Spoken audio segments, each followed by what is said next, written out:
Hi everybody, welcome to our channel. Thank you so much for watching this video. Today I wanted to do a slightly different video. We are still doing our virtual advent calendar as well, but I wanted to talk to you about some of my favourite crafting tools that I've found since returning back to paper crafting. I'm also trying a different style of video, so normally I would have a little intro, then my logo that tells me what I do, and then straight into the video, but I'm going to go straight into it today instead. So these are my favourite crafting tools. I'm going to give you my honest opinion on them.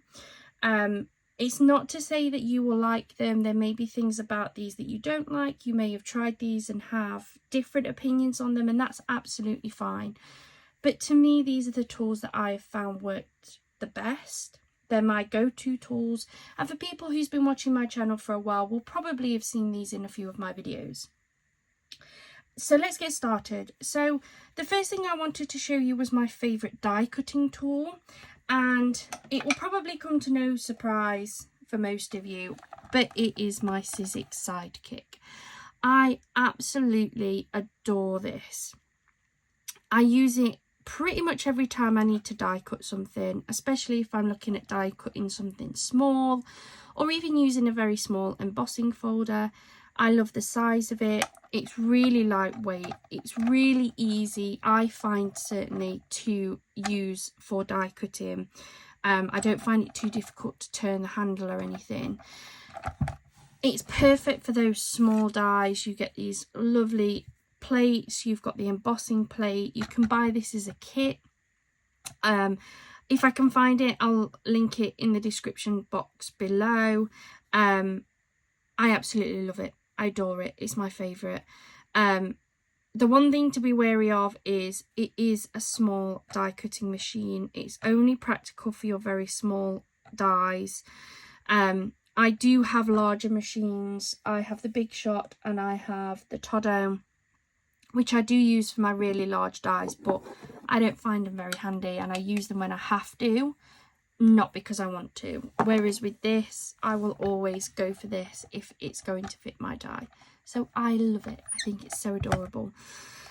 The next tool that I really like and that I've been really impressed with, again, probably won't come as a surprise, is my Scotch ATG 700. I use this all the time, not just in my videos. I use it every time I make a card. I find it so handy. It is an investment in the first, like when you first purchase it. I think I paid about £25 for it. That's UK pounds. And you do need to buy the refills for it. However, on balance, when I work out how much I would spend on, say, the little tape runners, this actually over time saves you money. Not only that, it's less plastic. You're not having the throwaway tape runners all the time, with all the, the actual outside being full of plastic. You can buy the refills. This is a refill, so you've only got that inner section really of plastic that you're going to throw away, and you get a lot on here. I think it's something like 33 meters or something, I can't remember, but you get an awful lot of tape. It lasts me a long time. Yeah, I absolutely love it. There are a couple of things to be wary of. The biggest one is it's a little bit weighty. So if you are somebody who maybe struggles a little bit with your hand grip, I would say this possibly isn't for you. It is weighty, particularly on the top. Everything that is a part of this is in that top section, so it's top heavy. So keep that in mind if you're looking to invest in this. The tape is really good quality. It's really, really sticky. I don't find that my pieces fall apart with it. I do find that I'm not as precise with this, I guess, as I am with the smaller tape runners. You do have a lot more precision. You can handle that one a lot easier. It may just be that I still need to practice with this. definitely gets easier with time. But yeah, sometimes I find that I either go over the edge. You can just fold it back over, and I have done that many times, but yeah, just something to be wary of. I think especially with it being a little bit top heavy can make it a little bit more awkward, but I still absolutely love it. I use it in every single video and I think it's great, but just be wary of the precision element in here and the weight element as well. Another tool that I absolutely love, and we're going on to the cutting tools now, is my Crafter's Companion Guillotine Cutter. Now I have got other cutters, so when I first got back into crafting, I picked up one of these style of cutters. This one was from the range. It's one where you feed in your paper, cardstock or whatever, and then you go up and down. I picked up one of these because I see these in a lot of videos and I thought that looks really good, really sharp. Now, this was a cheap one. It isn't branded. It isn't anything special. It may be that, but I do find that it tends to tear my paper or cardstock, especially if I'm using a thicker one. I also find it really difficult to line it up. Quite often I've cut this and found that they're not actually level. And again, it could be more user error than actual item error. So I don't like these personally. I know lots of crafters who do, but I just don't. This, however, I found for me was a game changer. This is the Crafter's Companion one, but there are plenty of others like this out there on the market. It's the guillotine style, so this is a handle that comes down. It is stiff, it's not hard to move at all, but it will sit up, it won't fall down. Like, I feel very safe putting my fingers and hands underneath there. We've got really good grid lines on here. I do have the, I think it's a large one, so it includes this extra section that pulls out to give you more measuring space, and it does go up to 13 inches, so it's really handy if you're using your 12 by 12 papers and cardstock. There we go. It also has on this smaller section here the lines to be able to score, and it comes with a scoring tool, so you can score on this as well. I just find this really, really handy, really easy to use. Again, you'll find that I use this in pretty much every card that I make. If I'm doing any form of cutting, I just find it so much easier. I don't think they're the cheapest, so bear that in mind. Again, this is probably more of an investment piece. These ones you can pick up far cheaper. So just go with whatever is best for you within your budget, but it's definitely a firm favourite of mine. The next tool I would say that is a must-have if you are working with, say, rhinestones or half pearls or anything like that where you're going to be picking up little things, is some tweezers. Where did I get these from, you're going to ask?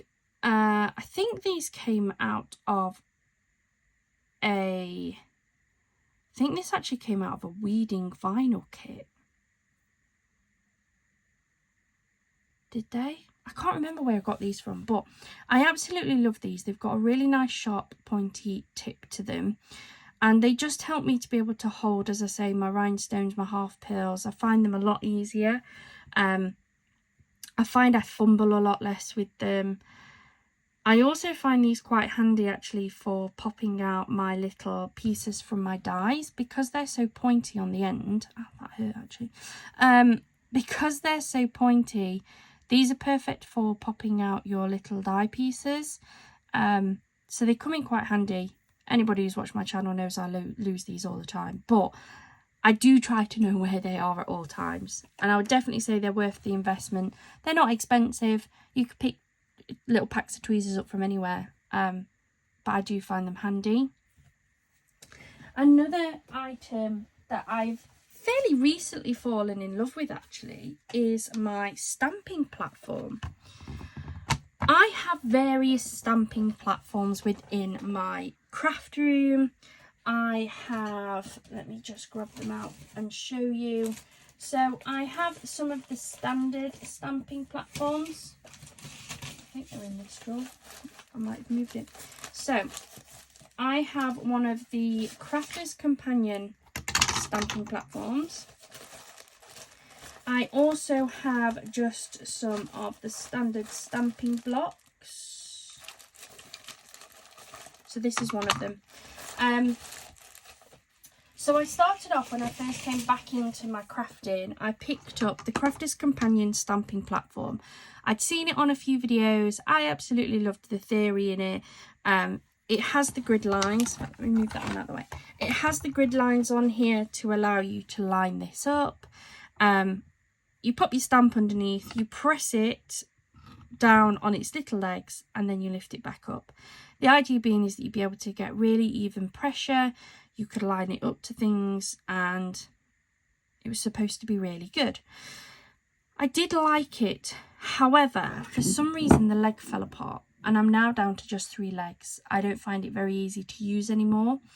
I didn't find it easy if I needed to restamp something in the same place because maybe the first one didn't go down very well.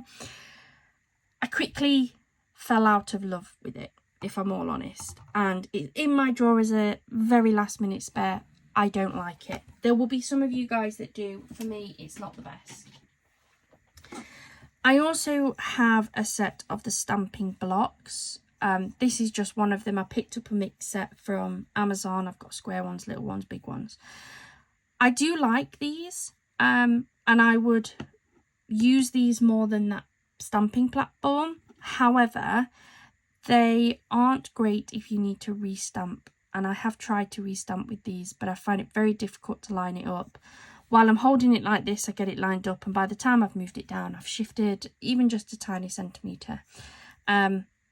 They're great if you're starting out. I would say invest in these instead of that stamping platform, if I'm honest. But they're not my absolute favourite. This, however, I have found to be a game changer. I've used this a few times. This is the Tim Holtz Tonic Studio one. Again, there are various ones out there on the market. There's definitely the Misty, I think it's called. This is the one that I chose to invest in. Again, it's an investment piece, guys. If you have very low budget, I would say go for the stamping blocks. But if you have the money, the budget to be able to invest, I would definitely say go for one of these. This one is, move that out, just nearly knocked you out. This is one with the magnets. They are very, very powerful. Please be careful if you get one with the magnets. They are very, very strong. You can easily pinch your fingers in these. They're not the easiest to pull off this background, but what I did do, and again, this was advice from you guys, was I've just wrapped some washi tape around the magnets. It means I can now pick them up very easily. I can maneuver them around. If they get stuck together, I can pull them apart. I want to say it's the Misty, but please don't quote me on that. But there are some stamping platforms where this is actually sticky as opposed to using the magnets. So there are other options if you don't want one that's got the really strong magnet on here. But I absolutely love this. It's perfect for being able to restamp in the same position. We still have the grid lines here, like the measurements along the bottom, although we don't have them on the background. This one, you can take this clear piece out and you can turn it over to either use clear stamps or your rubber stamps. So it has different levels in here to work best. And yeah, I absolutely love it. I'm so glad that I invested in it. I did have to save up for it, not gonna lie. It wasn't just within my budget. I really did have to save and put some money away, but yeah, I absolutely love it. And I think personally it's worth that investment. Another one, and this might be one of my last ones if I'm honest, is some little glue bottles. I was struggling so much with my wet adhesives. I was trying to use this one, and anybody who was watching me while I was trying to do it, it was a disaster. I couldn't squeeze it, I couldn't get the glue out, it was never coming out nicely, and I was at the point of giving up actually and using this, and using any wet glue, to be honest. And then someone said that they decant theirs into little bottles. Now, I picked these up from Temu, but you can get these little bottles from absolutely anywhere online. Amazon do them, eBay do them. They're fairly cheap. You can get big packs of them for not a lot of money. I just decant some of the glue into here, and it is so much easier for me. I don't shake when I'm using them. I don't find it's too much pressure on my hands or fingers or anything, and I love them, and I'm so thankful for you guys for recommending picking these up, because I really was at the point of giving up with my wet adhesives. So yeah, I would definitely invest in these, whether you can squeeze the big bottles or not. Still buy the big bottles. Like, I don't even know if this is the biggest bottle they do, but I would now happily go back to the range and pick up their biggest tacky PVA glue. You tend to find the bigger bottles are better value, knowing that I can just decant them into these. They have the metal tips on them that are fairly fine, so I can use it for my fine detail as well. And yeah, I absolutely love them. I think they're great. And I think for the most part, that is my best tools. I have lots of other tools that I've got that I either don't use a lot, or I'm just not sure if I'm in love with them. And I wanted this video to be these are my favourite tools. There's plenty of handy things that I use. This is a little metal spoon that I use for my shaker mixers. I find it really handy. But if you have any static, I do find that the shaker mixers and glitters stick to it. These are pretty handy, although they're probably a bit too big for what I need them for. So again, they're good. These are spice bottles, but they're a bit too big, so I'm not in love with them. Actually, I'm looking at my desk. I do want to tell you about these. And again, if you're a regular here, you've seen these. I actually love these little plastic, like, business cards. Like a lot of crafters, I have a lot of washi tape. What I don't have a lot of is storage space. I have to be very careful in my office, because this office is a combination of my crafting and YouTube channel and my day-to-day job. So I only have a very smallish amount of storage, and my washi tape was just overflowing. So I watched some videos of people, and they actually put their washi tape on to cards. Now, some people use card, like get a piece of A4 card and cut that cardstock up and put their washi tape on. But I wanted something that I could reuse, so that as I use my washi tape up, that card could just be used again and again and again. So I picked up these plastic ones, and I just wind my washi tape on them. You can see here, that is a lot of washi tape. Imagine all of those rolls, trying to store them, trying to put them somewhere. And in actual fact, they take up just this small amount of space. And I find them really handy. Not everybody's going to love this. I know a lot of people are going to look and be like, oh, how have you thought to unwind them? Why have you unwound them and put them onto here? But I like it. I think they save me so much room. I have these stored in, some of them are stored in a box. My box was starting to get overflowed, so I do now have a little tub on my desk. And just to show you, I mean, I don't know how many rolls are actually here. This may be, I don't know, maybe about 50 rolls of washi tape here. And that is the space they're taking. Can you imagine storing 50 rolls of washi tape? It would take way more than that space. So for me, I absolutely Love it. I don't put any tape on that has its own paper backing. So these are just like your standard washi tapes that are just wound up like a roll of tape. I don't take the backing off of anything. But I really like them, and I think they're really, really handy. I will try and pop the link in for these if they still have them available. I just picked them up from Amazon.